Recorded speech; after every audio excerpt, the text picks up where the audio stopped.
Good afternoon, it's Lee Cassidy from Tactile Technology, and it's my Friday session, which is all about physical security. So what I'm going to do today is show you some things around Verkada cameras. So let me bring up a demo system. So what I've got is a demo system here first, and this is just showing you some of the organizations across the US are using the technology. We can also move across and we can see there's a lot of cameras also deployed in the UK. So growing really rapidly, one of the fastest growing security companies in the world at the moment, Verkada.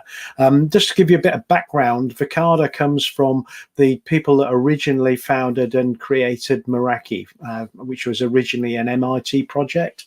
So what they did was look at how you could actually deploy Wi-Fi networks and the appliances to do Wi-Fi without utilizing any controllers on site, but just using a cloud controller. And they were bought up for, I think it was around £8 billion by, or 1.8 billion. I may have been exaggerating 8 billion. I think it was 1.8 billion by Cisco a number of years ago, about 7 years ago. But the original founders and their ideas continued on, and some of them left Cisco and then started Verkada. So the idea was to look at security cameras, and instead of delivering security cameras utilizing things like controllers and DVRs and network video recorders as well, and the software required to do it, to actually do it without any of that infrastructure at all. One of the key benefits is making it simple. You could deploy cameras anywhere without any infrastructure. But the second piece was also having the ability to have access to cameras across multiple sites without having to go to each one of them and log in independently, but also be able to search across footage across many sites as well. If you're an organization with a single site, it's quite straightforward to use traditional cameras and traditional infrastructure. If you've got multiple sites, it's not quite the same.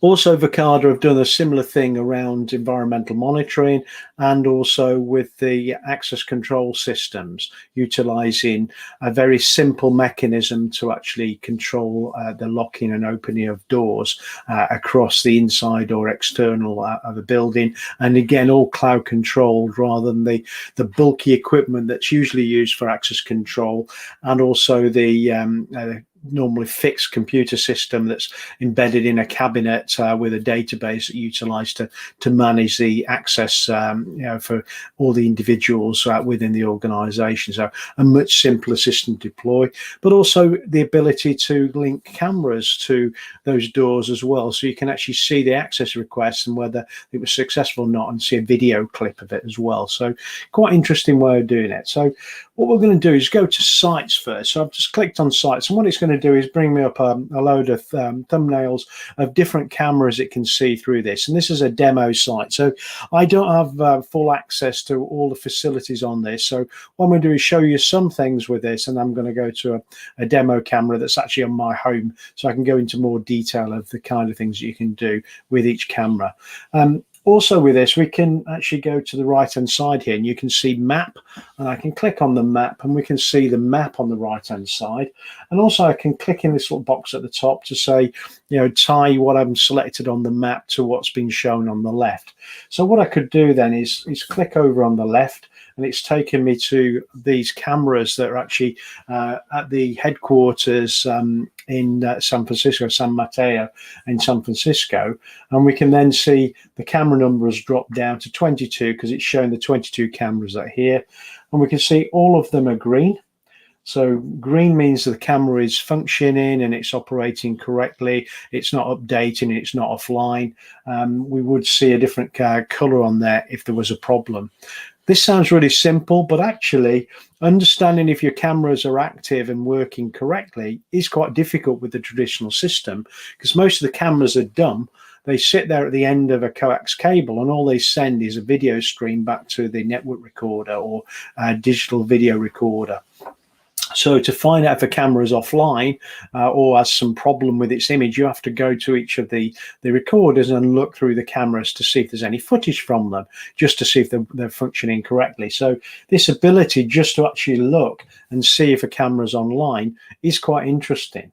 What I can also do is click on any of these cameras, and what it will do, it'll give me a thumbnail of that particular camera's feed, so I can look around, and then once I find one I think's interesting, and this is the front entrance to Verkada's offices in San Mateo, I can click on that and it'll take me to that camera. So quite quickly I can get to the camera, I can see information about it, and normally I would see other things below. But what I'll do with this one, I'll just bring it up to full screen, and you can see the clarity of the image. So this is in HD. Some of the cameras will also show 4K footage. I'm not sure if this is only a standard camera, so it gives you standard definition or high definition, so equivalent of 1080p on this particular one. But this is a nighttime view with reasonable amounts of light, and we can see the colors are really clear on there, and we can see what's happening there. What I'll do now is take you to a camera, like I said, is on the front of my home. So this is as if I'm changing either organization or site. I can jump to another place and I can go to that camera. So this is the camera at the front of my home, looking out. The snow's gone now. We had quite a bit of snow earlier, but it's disappeared at last. And you can see out there the footage. It's quite a dark day, quite cloudy, but it's quite clear. I can also change the resolution. It was originally set in standard definition. Now we're into 4K, and I'm seeing that image directly in 4K. Below, we've got some blocks of data at different times. Like I said, it had been snowing earlier. And what I can do is change these time blocks. So at the moment, I've got 24 hours. If I change it to 4, we can see it's now on 4-hour blocks. And we can see each segment is now a 4-hour block. And I can go to any one of these. So if I want to go to this this time when it was snowing earlier this morning, I can jump to that footage and see what's happening at that point in time. So it lines up, and then all of a sudden we get movement. You can also see at the bottom there are a number of things happening, little markers, which are showing what time we're at. But we can do all sorts of other things with those as well. But we can also control moving forwards and moving backwards quite quickly as well. And we can pause the footage at any point in time. So some really interesting control at the bottom. I'm going to go back to the original camera again. So close that camera and we're back to that original piece. So here we are where we were. What I'm going to do now is show you something that we can do. And what we can do is draw a box on the screen, and we can look for any activity that's happened in that particular area. So it's counting through and looking for any activity it's seen in that space now. And now we've seen all of the different incidents where we've seen some activity in that particular space. So if I go to this one, we'll see a vehicle arriving leaving my drive after something being dropped off. So you can see quite quickly, you can get to any motion activity that's around at that point in time. Again, I'll jump back. Another thing we can do with the cameras that's quite interesting is we can look at what's happening around people. And we can do it in a couple of different ways. One, we can look at any activity where we've seen people and identify people. So this is my wife coming home earlier, and we can see the postman, and we can see all sorts of the images of different people, delivery drivers and things, dropping things off at the house. I can also upload an image, and it'll search for that image and find any time it's seen that person there. But I can also here click on this section where I can pick a color. And if I say pick red for the upper body and apply it, I'm sure we've got the postman wearing red down there, yeah. And it'll find anyone else who's wearing red in the footage time. And at any point in time, I can actually then click on that image and again go to that particular footage, and we can see the postman coming round to the front door on the 2nd of January, so earlier this week. So, the last weekend. So quite quickly we can jump to any footage. Also, you might notice there's a number down there, 1. And this green marker and the piece it says is how many people it's seen. So we can actually see if there are a number of people in view at any point in time. And again, we can utilize that to jump to a particular piece of footage that might be of interest. So let me go back to where we were and back up to the top and say what we've done so far is look for a particular color. What we could also do is look at whether someone appears male or female. So if I click the appears male and leave the colors off there, it will actually look through for anybody that it believes look male who've been in that footage as well. And it's fairly accurate. We don't normally get many miscaptures, but it is pretty accurate in working out whether someone's male or female. So really quickly, find quite a bit of information about people. One of the other things that's quite interesting on here, we have what we call heat maps. And if I select heat maps, what it will do is it will show where the most motion is happening in that period of time that we're looking at. So we can see different times of day as we move through it, and we can see where we're seeing the most movement in the imagery at that point. The next thing we've got with the AI, and I'll explain a little bit more about the cameras and how the AI works a little later. But if I select vehicles, it's going to find every vehicle that's seen a vehicle movement around outside on that camera, or any cameras we can see as well. And we can also specify when. At the moment, I've got all days that's stored. But the other thing we can do is look at particular colors of vehicles. So if I select a black vehicle and apply that, it'll find any black vehicles that it's seen in that in the footage at all. So we can quite quickly jump to any black vehicles. The next thing that I can do on there is I can remove this and I can pick a particular vehicle type. So we should see my car at some point. So if I select Jaguar and then apply that, and then we should see my vehicle arriving. So that's definitely not a Jaguar there. We got some mispics of that, but normally we would get just the vehicle that we've selected coming up on there and find that vehicle. The other thing we've got on here is statistics, and we can look at some of the statistics around motion, when we're getting the most amount of motion, the days and the times. We can also look at the bandwidth that's been utilized for traffic for the camera as well. So when it's sending up or downloading any image data, or in this case, these are updates that have happened recently. So quite quickly get to that type of information. We can also archive as well. So in the archive, I can see anything that I've archived. So I've archived a number of pieces in the past. This was an archive of a delivery vehicle arriving, and I can actually make comments at the side. So you can see there it says LC, yes, correct item delivered. So we can actually do that, and anyone in the organization you can share archives with, or you can keep them completely private. You can also then send them to other people or download them. So here I can share that particular clip that I've archived. I can specify whether I send it by SMS, whether it's email, or I can take a link and use that link in something like a messaging platform. And I can actually specify how long they've got access to this, and also can add in the recipients, so multiple recipients. So I can control, if they can download or they can view it online, and how long they've got access to this particular piece. At the moment it's set to 1 hour, but I could specify custom or a day or a week, and the custom will give me quite flexible amount of time.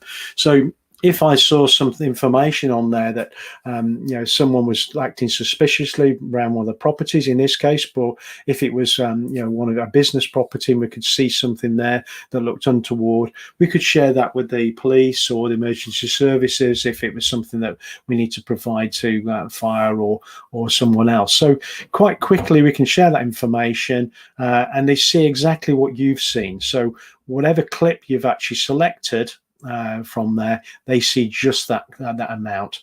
But also, if you pick two cameras and you've got a clip that's showing two different views of the same activity, they see exactly what you've done in that archive. So the two clips side by side, synchronous as well. So, you know, quite easy to archive information, and the archive is permanent. So you can have that archive forever, and you can delete them anytime in the future if you don't require them anymore. But it keeps them forever. So really simple to use these cameras. I'm going to jump over to a slightly different piece here, and this is called People. And in People, what we can do is look at a number of things. One is we can look at all people, but we can actually create what we call a person of interest. So we can upload an image, and if it sees that person, it will automatically tell us that person's appeared on any of the cameras that we've tied it to. I can also name people. So here we've got myself, and it'll look down and find any time it's seen myself on the camera and pick me up moving around out there using that image. And we can add additional photos if we like to make it more accurate what it can actually see on there. So quite easy to utilize it for, say, an internal system. We want to be able to see the number of, say, contractors that are working there, or have an idea of our staff that are moving around within the building, so we can quite easily identify people that aren't staff or aren't contractors and shouldn't be there at any point in time. So a really simple system. The actual units themselves require nothing but an internet connection. So they need an Ethernet connection with power over Ethernet, so delivered by a switch that delivers power over Ethernet, or utilizing a power over Ethernet injector to put some power to the actual camera. All the data is stored locally, so it's got local onboard storage for a minimum of 30 days, and you can have cameras that actually store up to a year's worth of video information locally, and that's in whatever format you're keeping it at. So if you're using the camera in standard definition or 4K, it will give you 30 days minimum up to a year's worth of footage on there. What also you can do with it is archive it to a cloud archive, and again, this cloud archive is permanent forever, so you can keep as much as you like there, and you can specify the times of day that the archiving can happen, just in case you don't really want to impact day-to-day operations with data streaming up over a low-speed connection up to a cloud service. So we can actually specify when that's done. Another thing that happens with the cameras is with the anti-tamper, they utilize a very specialized accelerometer rather than just using like a micro switch and a screw like most traditional systems. So they know just by the movement that someone's tampering with them, and they automatically alert you. But they also upload all their data, especially the latest images that are stored within the device, up to the cloud controller straight away, so they can actually see the activity that's happening where someone's trying to tamper with the device, rather than them disconnecting it and you don't see any of that information because it's stored local. So really, really simple system to utilize. It takes round about 15 to 20 seconds to add a device. All you do is go into it, add device, and there's a barcode in each one of them. You scan the barcode with a mobile device such as a phone or an iPad type device or other tablet, using the Verkada command application. And once you've selected it, it's straight on the system. There's nothing else to do. As long as it's connected to the network, it will actually come online. You can add it to a particular site, change the name of it, and off you go. You're ready to rock and roll with it. So really, really simple to utilize. I'm just going to drop back down just off the screen now, so I don't need the screen sharing there. So really simple systems, can work across multiple sites. We've got organizations are using them for internal security, with people that utilize them for external security tied to access control systems. And there are also people thinking to use these for smart cities as well, to manage congestion and people. And all the information that's analyzed by these devices, so the AI is done locally on the actual camera itself, and all that information then is sent up to the cloud controller afterwards. So it's enough instant analysis of data on there, so really quick to do that. But also you can actually pull any of this information from the cameras down through an API and utilize that data then in other application sets. So really interesting the things that you can do with that. So following on from today, next Friday, I'm going to talk about number plate recognition. So I'm going to go through how you can use the cameras to actually do number plate recognition and what you can use that for.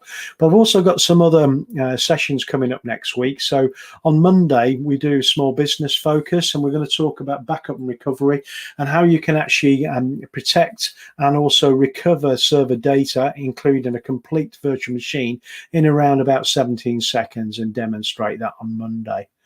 On Tuesday, I do my In the Hot Seat. I normally interviewing people on a Tuesday from the industry, so people working in cloud native, in virtualization, large-scale computing, and cloud computing.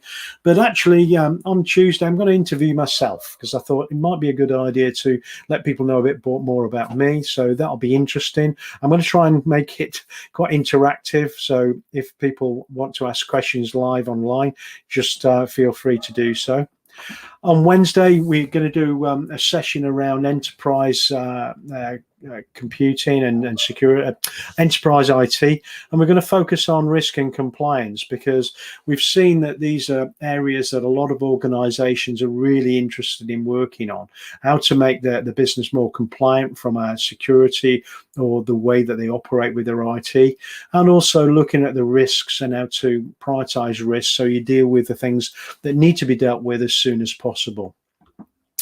On Thursday, I do my In the Hot Seat a second time in the week. But on a Thursday, I focus on people who have been through the Goldman Sachs Small Business 10,000 program. So next week, we've got Ben de Grouchy, who runs eCruit, which is an online recruitment company where you can actually utilize their services to identify and recruit your own staff. So we'll speak to Ben on Thursday of next week.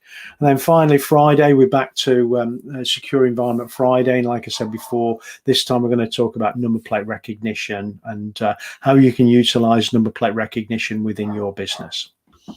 Well, thank you very much for joining me today. I'm going to say, hopefully I'll see you again soon, and for some of the other videos that I'm doing. But have a great weekend, and hopefully your first week back into both lockdown and work has not been too bad. And hopefully we'll see you at one of my other sessions next week or the week after. Thanks ever so much.